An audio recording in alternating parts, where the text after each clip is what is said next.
সম্মানিত সাংবাদিক বন্ধুগণ, আসসালামু আলাইকুম। আপনারা দেখতে পাচ্ছেন যে আজকে এখানে 11 দলীয় নির্বাচনী ঐক্যের আমাদের সম্মানিত শীর্ষ নেতৃবৃন্দ এসেছিলেন। এখানে বৈঠক হয়েছে, 7:30টায় এই বৈঠক আরম্ভ হয়েছে, কিছু সময় আগে শেষ হয়েছে। শীর্ষ নেতৃবৃন্দ এখানে আছেন বাংলাদেশ জামাত ইসলামীর আমির জনাব ডক্টর শফিকুর রহমান, বাংলাদেশ খেলাফত মজলিসের সম্মানিত আমির জনাব মৌলানা মামুনুল হক, এনসিপির সভাপতি জনাব নাহিদ ইসলাম সহ সব দলেরই শীর্ষ নেতৃবৃন্দ এখানে আছেন। আজকে আমরা এখানে যে বৈঠকে আলোচনা হয়েছে এই বিষয়ে ব্রিফিং করছেন বাংলাদেশ জামাত ইসলামীর সম্মানিত আমির জনাব ডক্টর শফিকুর রহমান। আসসালামু আলাইকুম রহমতুল্লাহ। সম্মানিত সাংবাদিক বন্ধুগণ, ইতিমধ্যেই আপনারা অবহিত হয়েছেন যে আজকে আমরা বাংলাদেশ জামাত ইসলামের কেন্দ্রীয় কার্যালয়ে 11 দলীয় নির্বাচনী ঐক্যের শীর্ষ দায়িত্বশীলবৃন্দ আমরা একসাথে বসেছিলাম। আমরা দেশের সর্বশেষ পরিস্থিতি নিয়ে বিস্তারিত আলাপ আলোচনা করেছি। আগামী 12 তারিখ ইনশাআল্লাহ ত্রয়োদশ জাতীয় নির্বাচন অনুষ্ঠিত হতে যাচ্ছে। একই দিনে দুটি ভোট, একটি গণভোট, দ্বিতীয়টি হচ্ছে সরকার গঠনের জন্য ভোট। গণভোটে ইতিমধ্যেই আপনারা জানেন যে আমাদের অবস্থান স্পষ্ট। আমরা জুলাই আকাঙ্ক্ষার আলোকে যে সংস্কার প্রস্তাব উপস্থাপিত হয়েছে, এটার বৈধতা দেওয়ার জন্য যে গণরায়ের দরকার, এর জন্য গণভোট অনুষ্ঠিত হচ্ছে আমাদের অবস্থানের পক্ষে। আমরা ইতিমধ্যে সারা দেশে সর্বত্র আমাদের প্রচারণার শুরু থেকে গণভোটে এই মোটিভেশন নিয়েই আমরা কাজ করে যাচ্ছি এবং আমরা আশাবাদী ইনশাল্লাহ বিপুল ব্যবধানে বিজয়ী হবে। যদি বিজয়ী হয় তাহলে বাংলাদেশ জিতে যাবে।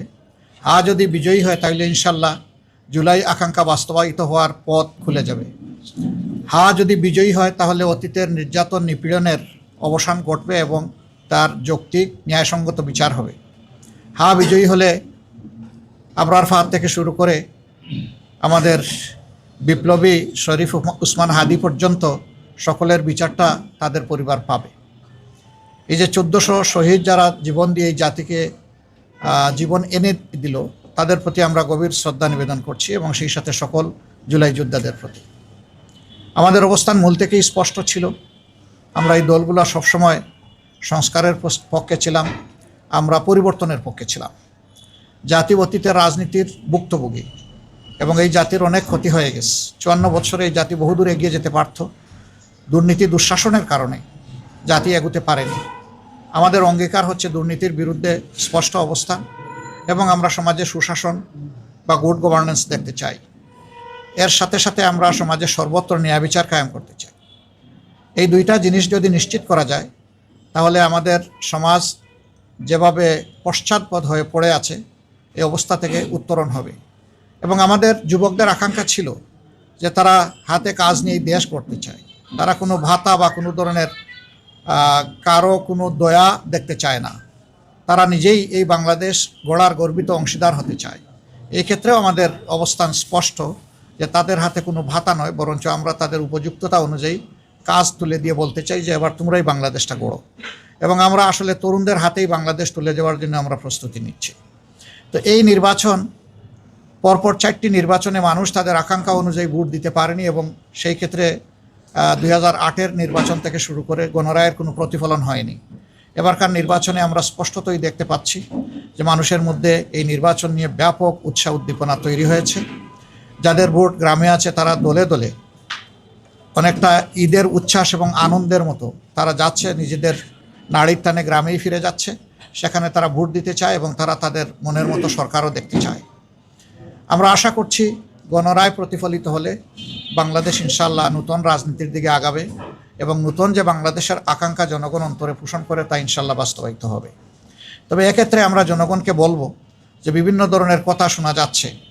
জনগণের সচেতনতা এবং ক্ষেত্রবিশেষে অন্যায়ের বিরুদ্ধে প্রতিরোধই কেবল সকল অপতৎপরতার উপযুক্ত জবাব হতে পারে। আমরা বিশ্বাস করি আমাদের যুব সমাজ ঘুমিয়ে পড়েনি। তাদের অসমাপ্ত দায়িত্ব পালন করার জন্য তারা এই নির্বাচনকে সফল করে তুলবে ইনশাআল্লাহ, যে কোনো মূল্যের বিনিময়ে। এবং কেউ অন্য কিছু করতে চাইলে আমরা অনুরোধ করব জনগণ যেন নিজেদের অধিকারের পক্ষে মজবুত হয়ে দাঁড়িয়ে যায় এবং স্পষ্ট জবাব দিয়ে দেয়। আমরা আশা করছি জনতারই বিজয় হবে শেষ পর্যন্ত ইনশাআল্লাহ। পিছন পথে কেউ এসে কিছু করে সফল হতে পারবেন এটা আমরা মনে করি না। নির্বাচন প্রক্রিয়ার সাথে যারা সম্পৃক্ত আছেন, নির্বাচন কমিশন, তারপরে নির্বাচন পরিচালনার দায়িত্বে যারা নিয়োজিত এবং যারা নিরাপত্তার দায়িত্বে নিয়োজিত, শৃঙ্খলার দায়িত্বে নিয়োজিত, তাদের সকলের প্রতি আমাদের অনুরোধ, আপনারা প্রজাতন্ত্রের কর্মচারী হিসাবে এ দেশ আপনাদেরও, আপনারা ন্যায়নিষ্ঠভাবে, আপনারা নিরপেক্ষভাবে, সুষ্ঠুভাবে আপনাদের দায়িত্ব পালন করবেন। তাহলে জনগণের ভালোবাসা পাবেন, সমর্থন পাবেন এবং জনগণ আপনাদের এই কাজের প্রতি সন্তুষ্ট হয়ে অবশ্যই আপনাদের মূল্যায়ন করবে।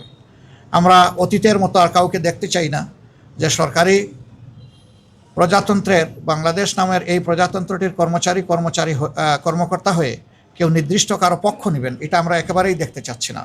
আমরা কারো আনুকূল্যও চাই না, আবার আমরা অন্য কাউকে আনুকূল্য দেখানো হোক সেটাও আমরা দেখতে চাই না। আমরা চাই সবাই নিরপেক্ষতার সাথে যার যার জায়গা থেকে এই দায়িত্ব পালন করবেন। এই নির্বাচনের দিনেও বহু ধরনের রিউমার ছড়ানো হতে পারে। আমরা জনগণকে আহ্বান জানাবো 11 দলের পক্ষ থেকে কোনো সুস্পষ্ট বক্তব্য না যাওয়া পর্যন্ত এই ধরনের কোনো বিভ্রান্তিমূলক কথায় মোটেই কান দেবেন না। যারা পরাজয়ের ভয়ে ভীত সন্ত্রস্ত, যে কোনো পক্ষ যে কোনো কাজ এই ধরনের করতে পারে, মিথ্যা অপবাদ চড়াতে পারে ভয়ভীতি সৃষ্টির জন্য, আতঙ্ক সৃষ্টির জন্য। কিন্তু না, সব কিছুকে জয় করেই ইনশাআল্লাহ আপনারা সেদিন আপনাদের ভোটাধিকার প্রয়োগ করবেন এবং ভোটের রেজাল্ট হাতে না নিয়ে আপনারা কেউ ফিরবেন না। কারণ আপনি ভোট দেওয়ার পরেও আপনার ভোট নয়ছয় হয়ে যেতে পারে, আবার ভোট দেওয়ার আগেও বিভিন্ন ধরনের সমস্যা কেউ কৃত্রিম সংকট সৃষ্টি করতে পারে। এই সব কিছুকে আমরা বিশ্বাস করি এই বীর জাতি মোকাবিলা করেই ইনশাআল্লাহ 12 তারিখের নির্বাচনকে সফল করে তুলবে এবং সেই নির্বাচনের মধ্য দিয়ে যে সরকার গঠিত হবে, এই সরকার হবে নূতন বাংলাদেশের সরকার, এ সরকার হবে জন আকাঙ্ক্ষার সরকার, এই সরকার হবে কৃষক, শ্রমিক, মেহনতি জনতা সহ মুটে মাঝি মজুর সকলের সরকার, সকল শ্রেণী পেশার মানুষের সরকার, নারী পুরুষের সরকার, শিশু আবাল বৃদ্ধ বনিতার সরকার। এই সরকার কোনো দলের হবে না, এই সরকার কোনো গোষ্ঠীর হবে না, এই সরকার কোনো পরিবারের হবে না, এই সরকার হবে জনগণের সরকার ইনশাআল্লাহ। আমরা সেই জনগণের বিজয়টার দিকেই মুখিয়ে আছি। আল্লাহ রাব্বুল আলামিন একটি সুষ্ঠু নির্বাচনের পরিবেশ নিশ্চিত করে দিয়ে জনগণের আকাঙ্ক্ষা পূরণে আমাদেরকে সহায়তা করুন। আপনাদের সকলকে ধন্যবাদ। এখানে আমাদের 11 দলের অন্যান্য সহকর্মীবৃন্দ আছেন, শীর্ষ নেতৃবৃন্দ আছেন, আপনারা সবাইকে দেখতে পাচ্ছেন। কেউ ইচ্ছা করলে আমার বক্তব্যের পরেও তারা সাপ্লিমেন্ট করতে পারবেন, মোস্ট ওয়েলকাম। এবং আমরা জাতিকে এই বার্তাই দিচ্ছি, একটি সুষ্ঠু নির্বাচনের জন্য সর্বাত্মক সহযোগিতায় 11 দল প্রস্তুত। আমি একটা প্রশ্ন করব, সেটা হচ্ছে যে আমরা অনেক জায়গা থেকে খবর পাচ্ছি যে কিছুটা বিশৃঙ্খলা হচ্ছে, হামলা শিকার হচ্ছে। কিছুক্ষণ আগে আমরা শুনলাম যে পঞ্চগড়ে সাজিদ সালামের গাড়ি বহরও হামলা করার চেষ্টা করা হচ্ছে। তো এই পরিস্থিতিতে নির্বাচন আর মাত্র কয়েক ঘন্টা আছে, কিছু ঘন্টার পরে নির্বাচন। আপনি সার্বিক আইন শৃঙ্খলা পরিস্থিতি নিয়ে কী ভাবছেন? আহ্বান তো জানালেন, কিন্তু আপনার অবস্থানটা কি, দলের অবস্থানটা কি? আসলে দেখেন, এই ধরনের বিক্ষিপ্ত বিচ্ছিন্ন ঘটনা অতীতেও ঘটেছে, এটা নতুন না। এগুলা মোকাবিলা করেই অতীতে জনগণ তাদের দায়িত্ব পালন করেছে। আর এবারকার প্রেক্ষাপটটা সম্পূর্ণ ভিন্ন। দেশের শতকরা 40% ভোটার জীবনে একটা ভোটও দিতে পারে নাই। তারা এই ভোটের মাঠ কেউ নষ্ট করবেন এটা আমরা বিশ্বাস করি, তারা বরদাস্ত করবে না। ভোটাররাই এর জবাব এবং প্রতিরোধ গড়ে তুলবে। তবে আমরা চাই যে শৃঙ্খলা বিধানের দায়িত্ব যে বাহিনীগুলোর আছে তারা যেন তাদের দায়িত্বটা নিষ্ঠার সাথে পালন করে, তাহলে জনগণকে আর কিছু করা লাগবে না। কিন্তু কেউ যদি ব্যর্থ হয় জনগণ বসে থাকবে না, জনগণ তার দায়িত্ব ঠিকই পালন করবে এবং সুষ্ঠু ভোট আদায় করে ছাড়বে ইনশাআল্লাহ। আমি সেটা হচ্ছে আমরা মাঝারি স্টেজে আছি। আপনারা তো সুষ্ঠু নির্বাচনের কথা বলছেন, এটা এবং সবাই প্রত্যাশা। বাংলাদেশের নির্বাচনী কালচারে জিতলেই কেবল নির্বাচন সুষ্ঠু হয়। আপনারা যেহেতু এখানে সবাই আছেন, নির্বাচনে আপনারা শেষ পর্যন্ত থাকবেন এবং আপনারা হচ্ছে বিজয় নিয়ে ফেলবেন। ফলাফল যাই হোক, সেটা আপনাদের পক্ষেও যেতে পারে, বিপক্ষেও যেতে পারে। অতীতে আমরা দেখছি যে যারা না জিতছে তারা নির্বাচনকে প্রশ্নবিদ্ধ করেছে, নির্বাচন ঠিক হয়। আপনাদের অবস্থান কি হবে? আপনারা জয়ী হন আর বিজয়ী? আমাদের অবস্থান স্পষ্ট। আমরা বললেই এটা সুষ্ঠু হবে না, আর সুষ্ঠু হয়নি বললেও এটা ওই রকম হবে না। যখন জনগণ বলবে যে না এটা সুষ্ঠু হয়েছে, আমরা এটা শ্রদ্ধার সাথে মেনে নেব। আমরা বিজয়ী হই অথবা আমরা বিরোধী দলে বসে, এটা কোনো ম্যাটার করে না। আমরা আমাদের জনগণের উপর খুবই আস্থা রাখি, গভীর আস্থাশীল, এবং আমরা বিশ্বাস করি জনগণ সঠিক রায়টি দিবে ইনশাআল্লাহ। আপনারা আজকে যারা বসলেন নির্বাচনের ঠিক আগে 11 দলের নেতারা, আপনাদের মধ্যে আসলে কি আলোচনা হয়েছে? আজকের এজেন্ডা কি ছিল? আপনারা বিশেষ কোন বিষয়টিকে গুরুত্ব দিয়েছেন, যেহেতু সবাই একসাথে বসেছে?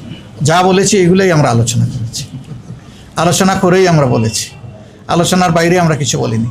Thank you. এরপরে আর কারো না থাকলে আমরা ধন্যবাদ দিয়ে শেষ করি। কিছু বলবেন মোহন ভাই? নাহিদ? সবাইকে শুক্রিয়া। আর দোয়া করেন, দেশটা তো আমাদের সকলেরই ভাই, আমরা হাতে হাত মিলিয়ে কাঁধে কাঁধ মিলিয়ে একটা সুন্দর দেশ, আমাদের আগামী প্রজন্মের জন্য একটা নিরাপদ দেশ, আমাদের নারী সমাজের জন্য একটা নিরাপদ দেশ, শিশুর জন্য একটা তার স্বপ্ন বাস্তবায়নের দেশ, বৃদ্ধ যারা হয়ে গেছেন এই দেশকে দিতে দিতে তাদেরও আকাঙ্ক্ষার শান্তিতে যাতে দুনিয়া থেকে তারা বিদায় নিতে পারেন, সেই রকম একটা দেশ আমরা উপহার দেওয়ার জন্য আগামী 12 তারিখ ইনশাল্লাহ এগিয়ে যাই। আপনাদের সকলের সহযোগিতা চাই। আসসালামু আলাইকুম রহমতুল্লাহ।